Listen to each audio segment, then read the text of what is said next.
Кәмелетке толмағандардың жыныстық тиіспеушілігіне қарсы бағытталған қылмыстарға зорлау, сексуалдық сипаттағы зомбылық әрекеттері, 16 жасқа толмаған адаммен жыныстық қатынас немесе сексуалдық сипаттағы өзге де әрекеттер жасау, жыныстық қатынас жасауға, еркек пен еркектің жыныстық қатынас жасауына, әйел мен әйелдің жыныстық қатынас жасауына немесе сексуалдық сипаттағы өзге де әрекеттерге мәжбүр ету, жас балаларды азғындық жолға түсіру аталған қылмыстар жатады.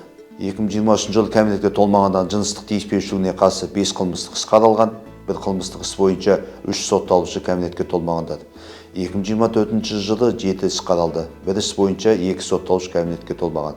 2025 жылы 4 іс қаралды.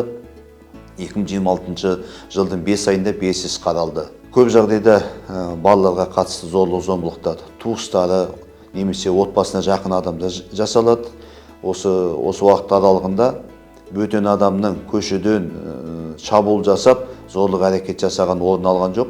Негізінен жақын туыстары, әкесі, өгей әкесі немесе әкесі, шешесі жағынан жақын туыстары жасалған. Оларды барлығы туыстары біледі. Енді ондай қылмысқа жақындықтары бойынша қылмысқа бару үшін осы қылмыскерлер бірінші жасөспірімнің психологиясын зерттейді. Негізінен тұйық, байсалды, көп сөйлемейтін жасөспірімдер осы зорлық зомбылыққа ұшырайды.